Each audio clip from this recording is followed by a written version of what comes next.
Hi everyone, welcome back to evidyarthi.in। मैं हूँ Mitali and now let's begin. It's time to begin with the third question. ठीक है, चलिए so शुरुआत करते हैं। What we have is the next question.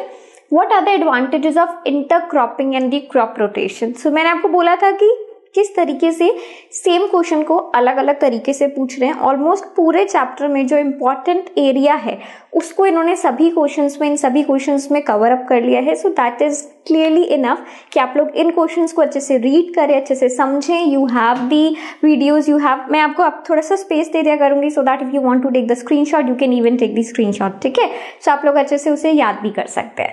चलिए सो स्टार्ट करते हैं। हमें यहाँ पर इंटरक्रॉपिंग और क्रॉप रोटेशन के एडवांटेजेस बताने हैं। तो starting with the first, both are used for to get the maximum benefit on limited land. यानी कि आपके पास लैंड बहुत ज्यादा नहीं है लेकिन उस लिमिटेड एरिया में आपको एक से ज्यादा क्रॉप उगाने का स्पेस मिल रहा है। इस स्ट्रैटेजी से है ना फायदा हो रहा है। एक का अगर एक क्रॉप खराब होती है तो दूसरे, ऐसा नहीं है कि आपने 6 महीने के समय में ये देखा कि भाई मैंने तो इतना 6 महीने लगा के इतना पैसा इतना सब कुछ इसमें लगाया, ये क्रॉप मेरी खराब हो गई है, दूसरी तो ठीक होगी। तो लिमिटेड एरिया में, लिमिटेड लैंड में आप दो अलग अलग क्रॉप्स को उगा पाए हो। दूसरी चीज, intercropping help in preventing pest and diseases to spread throughout the field. पूरी फील्ड में पेस्ट और डिसीजेस को स्प्रेड करने में रोकने का जो हाथ है वो इंटरक्रॉपिंग में बहुत अच्छा रहता है। ठीक है, it also increase soil fertility. Soil fertility को इंक्रीज करेगा और सॉइल इरोजन को रिड्यूस करेगा। कहीं ना कहीं डिप्लीशन नहीं होने देगा आपके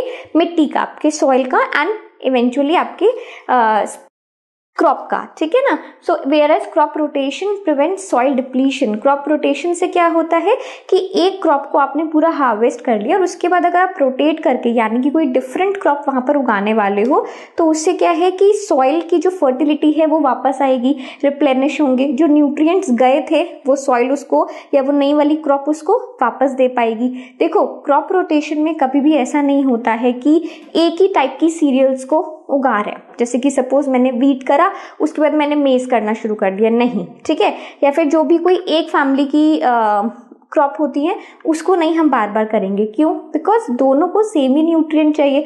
तो मैं सेम न्यूट्रिएंट कहाँ से दूंगी अगर एक बार वो एक क्रॉप ने कंज्यूम कर लिया या फिर यूज कर लिया। तो हम ऐसी दूसरी क्रॉप यूज करेंगे जो कि उसका न्यूट्रिएंट उसको वापस दे सके। फॉर एग्जांपल लेग्यूम्स, ठीक है ना, जो भी बीन्स होती है, पीज होती हैं, इनको हम यूज करते हैं for the crop rotation method. ठीक है, एंड ऑल्सो ये क्या करता है, सॉइल इरोजन को रिड्यूस करता है। लास्ट देखते हैं, both these method reduce the need for fertilizers. क्यों? क्योंकि ऑलरेडी एक क्रॉप के दूसरे क्रॉप, एक क्रॉप का रोटेट होने पे वो क्या करता है, उसको वही न्यूट्रिएंट वापस करता है, सॉइल की फर्टिलिटी को इंक्रीज करता है, सॉइल इरोजन को रिड्यूस करता है। तो ऑब्वियसली फर्टिलाइजर्स की यूज आपको कम पड़ेगी। और वीड्स को कंट्रोल करता है, control the growth of pathogens, यानी कि आपका जो बैक्टीरिया है या फंजाई है ना, इन सब के ग्रोथ को, और वायरस है तो इन सब से फैलने वाली जो बीमारियां होती हैं, पेस्ट होते हैं, वीड्स होते हैं, यानी कि अनवांटेड प्लांट्स जो आपका स्पेस लेंगे, आपके क्रॉप्स का न्यूट्रिएंट लेंगे, है ना, वो सबसे बचाता है। ठीक है, क्लियर हो गया। चलो नेक्स्ट पे चलते हैं।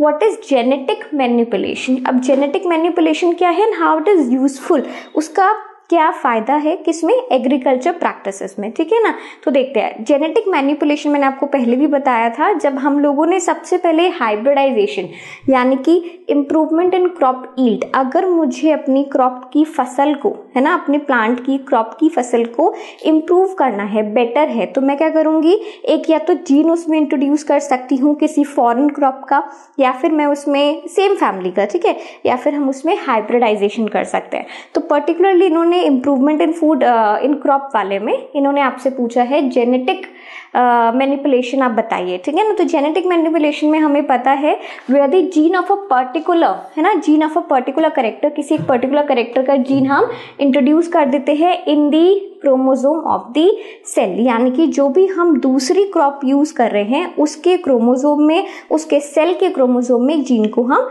इंट्रोड्यूस कर देते हैं और इसकी वजह से एक नया ट्रांसजेनिक प्लांट प्रोड्यूस हो जाता है। ठीक है ना, new transgenic plant is produce. Now these transgenic plants exhibit characters governed by the newly introduced gene. जो भी आपने जीन उसमें इंट्रोड्यूस करा है, अब उसके जो कैरेक्टरिस्टिक्स हैं वो उससे पहचाने जाएंगे या फिर उस तरीके से देखे जाएंगे, ठीक है।